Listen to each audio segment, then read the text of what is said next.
placer estar con ustedes, aunque sea en forma de vídeo, hablándoles desde España. Y mi nombre es Eva Rodríguez, trabajo para el Grupo de Indicación Sevilla y les voy a presentar un trabajo realizado en conjunción con la Universidad Politécnica de Valencia y con la empresa Aguas de la Costa Brava. En este trabajo se desarrolla lo que es la proliferación de determinadas bacterias en una edad, generando problemas de explotación por espumas biológicas. Esta estación depuradora se encuentra en el Parque Natural de Aiguamolls de l'Empordà y está gestionada por la empresa Emacbasa. La edar de Empuria Brava juega un papel muy importante dentro del parque porque mantiene el nivel de agua de los humedales. Por lo tanto, la calidad del agua de salida es fundamental para que no se afecte el medio natural.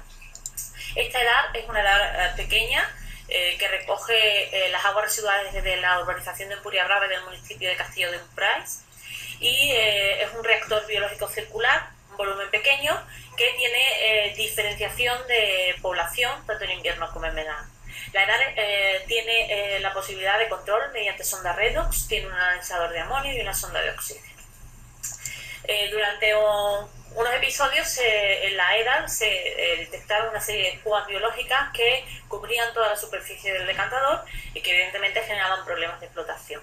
La empresa se puso en contacto con nosotros para hacer un estudio biológico específico. En él encontramos que los flóculos tenían un crecimiento de un filamento que era dominante dentro de lo que es el cultivo biológico, que tenía unas características muy especiales. Aparentemente parecía una Nostocoida limícola con una serie de características especiales, es decir, tenía una robustez y una longitud y ramificación importantes con distintos engrosamientos celulares, era gran y Neisser negativo y presentaba una alta variabilidad al pHb. ¿Vale? El pHb, como saben ustedes, es una reserva de energía y carbono y se genera ante una limitación de otro elemento frente a acumulación de carbono. Entendíamos que entonces habría que estudiar cuáles son las características asociadas a este filamento, pero previo a este paso era necesario identificarlas correctamente. Para ello, el profesor José Luis Alonso de la Politécnica de Valencia realizó un análisis de FISH y dentro de los distintos morfotipos de Nostocoida limícola a nivel del análisis óptico pensábamos que estábamos hablando de Candidatus monolibacter batagus. Él realizó el estudio mediante la sonda DF-198 y comprobó que efectivamente se encontraba este filamento en el clúster 3. Aquí tienen algunas imágenes más de difluorescencia y de contraste de fase. Se realizó también un análisis de fosfatasa dando resultados negativos y teniendo en cuenta que Monilobacter batagus en la bibliografía estaba asociado a asimilación de distintos carbonos de cadena corta como el acetato, el propionato, el butirato, etc., pues se realizó un análisis también de actividad pHb que mediante epifluorescencia se puso de manifiesto su alta capacidad de acumulación de este tipo de gránulos.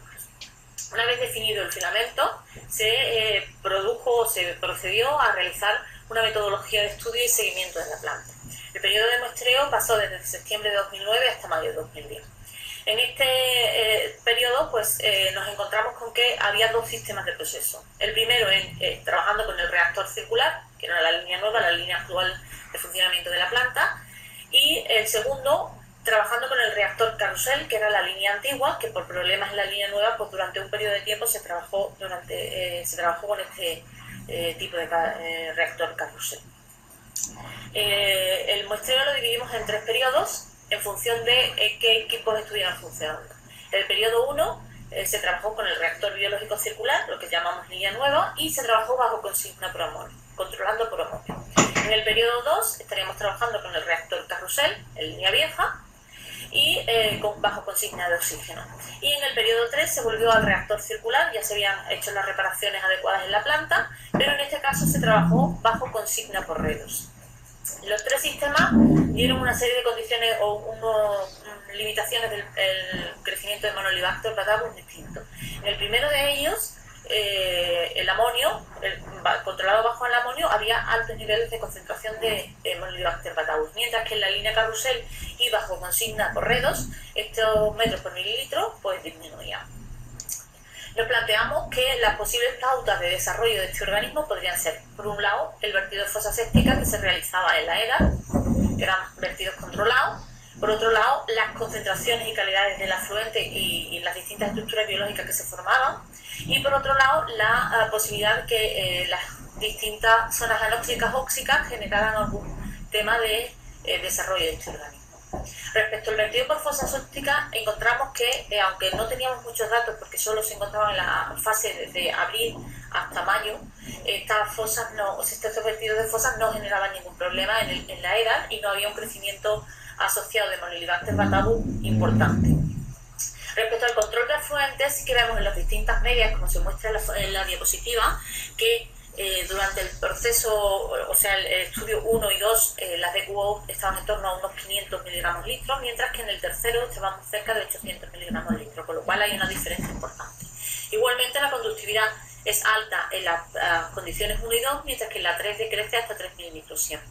Y también hemos visto a nivel de condiciones de operación que en el reactor durante el proceso 1 se operaba a cerca de 7.000 miligramos litros de sólido, mientras que en los otros dos procesos estábamos a 2.300. Son diferencias importantes que probablemente puedan afectar al crecimiento de Monhelicobacter. El estudio microbiológico lo que puso en manifiesto es que se hablaba de unos flóculos, que se veían unos flóculos multinucleados típicos de nitrificación-desnitrificación, en el que había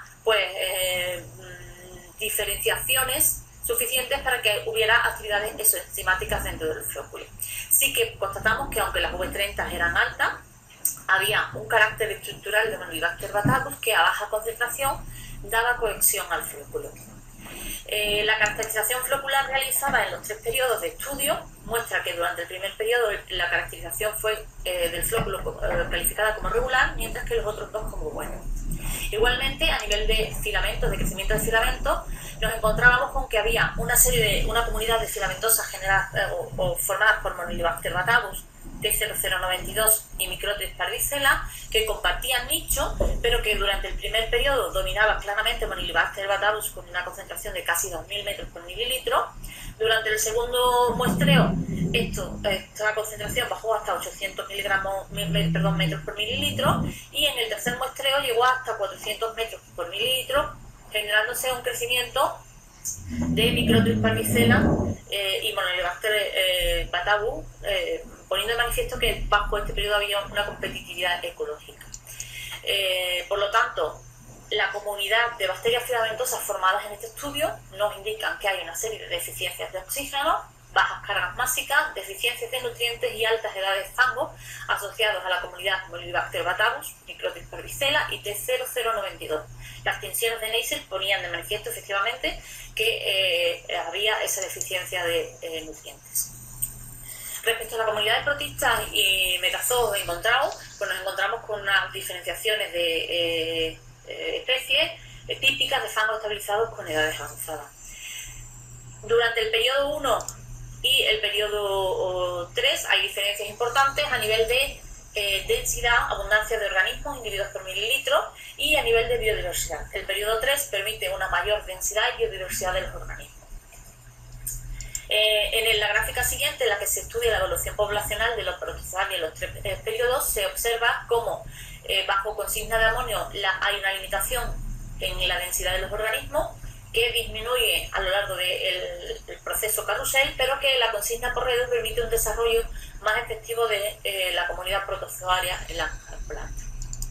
Respecto a los parámetros operacionales en los 3 estudios, podemos encontrar que en el periodo 1 trabajábamos con edades de fango de 77 días y cargas básicas muy bajas, creadoras de estrés nutricional, mientras que durante el periodo 3, gracias a una entrada de caudal más alta y unas condiciones operacionales distintas, edades de 36 días y cargas básicas superiores, hay un mejor reparto nutricional, lo que podría explicar esa evolución negativa del crecimiento de Monhelicobacter batabus. Los ratios nutricionales ponen también de manifiesto que durante el periodo 1 las condiciones están más estresadas, mientras que en el periodo 3 hay una mejor compensación de DBO, nitrógeno y fósforo, con lo cual podemos pensar que esa mejor compensación actúa inhibiendo el crecimiento de Monhelicobacter batabus. En la gráfica siguiente pueden comprobar, en la que se recopila toda la información hasta ahora vista, que bajo consigna de amonio tenemos unas concentraciones de filamentos muy altas, tiempos de retenciones de edades muy altas también, de 77 días, bajas cargas básicas y de cubo en torno a 1.100 kilos día. En la línea carrusel se controla ligeramente los filamentos, llegando hasta 800 metros por mililitro. El tiempo de retención disminuye a 55 días, también la carga másica está algo más alta y la de cubo más o menos mantiene concentraciones similares. Pero bajo consigna REDO nos encontramos que conseguimos reducir el crecimiento de Monilibacter batavus hasta 400 metros por mililitro, formando comunidad con Microtis parvicella. Y en esta las edades de fango son de 37 días y unas cargas máxicas similares a trabajadas con la línea carrusel. En este caso sí que la de cubo asciende hasta 2000 kilos día. Es decir, parece que el crecimiento de Monilibacter batavus está asociado a muy bajas cargas máxicas y a altas edades de fango. El estudio pormenorizado de las relaciones orgánicas entre los distintos parámetros pone de manifiesto esto, es decir, la carga orgánica frente al nitrógeno indica que cuando la de cubo es mayor que la de BO hay una limitación del crecimiento del filamento y que una menor biodegradabilidad también limita este crecimiento. Igualmente, las relaciones amonio-fósforo, si el amonio es mayor que el fósforo, se favorece el crecimiento y acumulación del carbono como reserva de PHB, mientras que la disminución de fósforo en presencia de amonio no inhibe el crecimiento. Entendemos que puede haber una posible dependencia del amonio frente al crecimiento de este filamento. En las relaciones de BO-amonio, DBO mayores que los amonios favorecen el crecimiento y la disminución de amonio en presencia de DBO no inhibe el crecimiento. Es decir, en presencia de carbono en el medio se activa el crecimiento de este filamento que acumula PHB si el amonio u otro factor es limitante. Concluyendo, teníamos unas condiciones de partida en el que los estudios bibliográficos indicaban que Monilibacter batavus estaba asociado a ácidos grasos volátiles, fundamentalmente acético y propiónico, que tiene una alta capacidad de acumular PHB y que esto le supone una mejor supervivencia y competitividad en estrés nutricional. En las condiciones limitantes en el tercer periodo, pues nos encontramos que hay un mejor reparto nutricional, hay una disminución en la biodegradabilidad del afluente, hay una serie de variaciones operacionales como pueden ser la disminución de los MLS o de la edad y el aumento de la carga másica que permiten una disminución de los procesos de metabolismo endógeno, una mejor competencia de la biomasa por los nutrientes. Esta misma situación genera una competencia ecológica entre Monilibacter batavus y Microtis parvicella y entendemos que puede haber una posible dependencia entre el filamento y la disponibilidad de amonio y de BO, al ser estos intermediarios claves de su metabolismo. Es decir, el tercer periodo, bajo las condiciones hasta ahora citadas, favorece que el crecimiento del filamento esté limitado por todo lo anteriormente dicho. El otro parámetro que tuvimos en cuenta fue la alternancia de zonas óxicas y anóxicas. Partíamos de una serie de datos de partida en las que sabíamos que había una distinta diferenciación. El reactor circular funciona con zonas anóxicas óxicas, mientras que el reactor carrusel funciona con solamente zonas óxicas. Y que además hay distintas consignas entre el primer periodo y el último. El primer periodo trabajo bajo consigna de amonio, mientras que el último bajo consigna redox. También sabemos que hay una activación del crecimiento bajo consigna de amonio y una ralentización bajo consigna redox. Conocemos también que hay una disponibilidad constante de oxígeno en el proceso carrusel y que esto parece que limita su desarrollo, junto con la variación de MLS que hemos visto. Y que se establecen dinámicas distintas en los sistemas anóxicos óxicos, según hemos visto en los dos procesos. Las posibles variables con las que trabajamos serían la diferenciación que encontramos en los afluentes, la diferenciación a nivel de los parámetros operacionales y las consignas de trabajo distintas al comparar los periodos 1 y 3, en los que en el periodo 1 trabajábamos bajo consigna de amonio, altos sólidos en los reactores, muy bajas cargas básicas, altas edades de fango, ratios de cubo de BO bajo y ratios amonio-fósforo y de BO amonio alto. Mientras que en el periodo 3 trabajábamos bajo consigna por redox, había una disminución de los sólidos en el reactor importante, un aumento de la carga másica, una disminución de la edad del fango muy considerable y ratios de D cubo de BO alto y ratios de amonio, fósforo y de BO nitrógeno bajos, ¿vale? Las posibles condiciones asociadas a las distintas fases podrían ser, por un lado, que la alta actividad acumuladora de PHB, al ser una reserva de carbono en condiciones de posible limitación de amonio, y el aporte o generación extra al sistema de ácidos grasos volátiles, que serían la otra condición que le permite a este filamento desarrollarse. ¿Cuáles serían las posibles fuentes de ácidos grasos de cadenas cortas? Pues por un lado sería la actividad endógena de los núcleos floculares que hemos visto a nivel óptico de microscopio que puede producirse. el aporte variable que podamos encontrar en el afluente y la posibilidad de procesos fermentativos a lo largo del proceso de depuración. ¿Qué concluimos? Pues que los ciclos anóxicos óxicos no son generadores de ácidos grasos volátiles per se. Los ciclos anaeróbicos óxicos, por el contrario, sí que los pueden generar. Por lo tanto, la síntesis de PHB en anaerobiosis y utilización en aerobiosis como fuente de carbono de energía permite a Monilibacter ser más competitiva frente a otras bacterias. La baja concentración de oxígeno que puede ocurrir en el sistema controlado por amonio genera un estrés adaptativo para Monilibacter batabus que favorece su desarrollo, porque dispone de esos reservas de PHB y los puede utilizar como fuente de energía cuando cambien las circunstancias. Por otro lado, el control redox es un sistema exclusivo del sistema anóxico-óxico y hemos visto que trabajando durante el periodo 3 con unos rangos que estaban entre 50 más 50 y menos 150 milivoltios.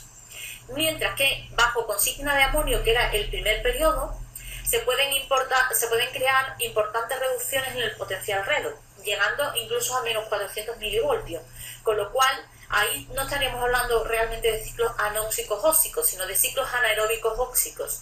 Y en este caso sí que podrían generarse ácidos grasos volátiles que potencien el desarrollo de Monilibacter batabus. Concluyendo, se hace constar que es posible el crecimiento de Monilibacter batabus como generadora de graves episodios de foaming a altas concentraciones. Entendemos que los sistemas de extracción de fango superior pueden ayudar a disminuir la biomasa frente a los de fango, las extracciones inferiores. En este sistema hay una comunidad formada por Monilibacter batabus, Mycotis parvicella, que es 0092, 0041 y Helicobacter hydrosis, que comparten una serie de condiciones ecológicas de desarrollo. Y estas son edades muy avanzadas, muy bajas cargas básicas y una asimilación de materia orgánica disuelta en forma de ácidos grasos volátiles. Por otro lado, las condiciones estrictamente óxicas limitan el crecimiento de Monilibacter batabus. No hemos detectado capacidad enzimática en este filamento. También los vertidos de fosas sépticas controladas en la edad no parecen que afecten de forma importante al desarrollo de este organismo. El reactor circular, en el que la consigna redox es más efectiva que la de amonio para limitar el crecimiento y permite además una mejora de las condiciones de la biota presente. Es muy importante evitar los procesos anaerobios en el sistema como generadores de ácidos grasos volátiles que van a favorecer el crecimiento de este filamento, y todas las operaciones de plantas, de control de plantas que mejoren el reparto nutricional, como pueden ser el control de los sólidos en el reactor, las edades de fango y las cargas básicas, van también a limitar el crecimiento. Por último, encontramos que hay una posible relación positiva entre el filamento y el amonio presente en el afluente, y que la disminución fluente, tanto de relación de QO de BO, parece inhibir su desarrollo. Es necesario incidir en que las condiciones estructurales de esta planta, pues su pequeño tamaño, el caudal estacional y la densidad poblacional dispar, etcétera, pueden favorecer el crecimiento de Monilibacter batabus. Por lo tanto, hay que optimizar las condiciones de operación para que este filamento no se desarrolle. Por último, para concluir esta presentación, quiero dejar público agradecimiento a mis compañeros, al doctor José Luis Alonso del Instituto de Ingeniería del Agua y Medio Ambiente de la Universidad Politécnica de Valencia, y a Eva Siriero y sus compañeras de la empresa mixta de aguas de la Costa Brava, que han permitido el desarrollo del trabajo. A la doctora Kragelund por sus aportaciones sobre la fisiología de Monilibacter batabus, que nos han ido orientando para conseguir definir cuáles son las condiciones ecológicas de desarrollo de este filamento. Especialmente a la organización de este evento, al profesor Poletus por su amabilidad y colaboración en todo momento, y a nuestras empresas, especialmente a EMASESA, por su apoyo a las actividades de investigación en las que participa GBS. Les agradezco la atención prestada y espero que el evento sea todo un éxito.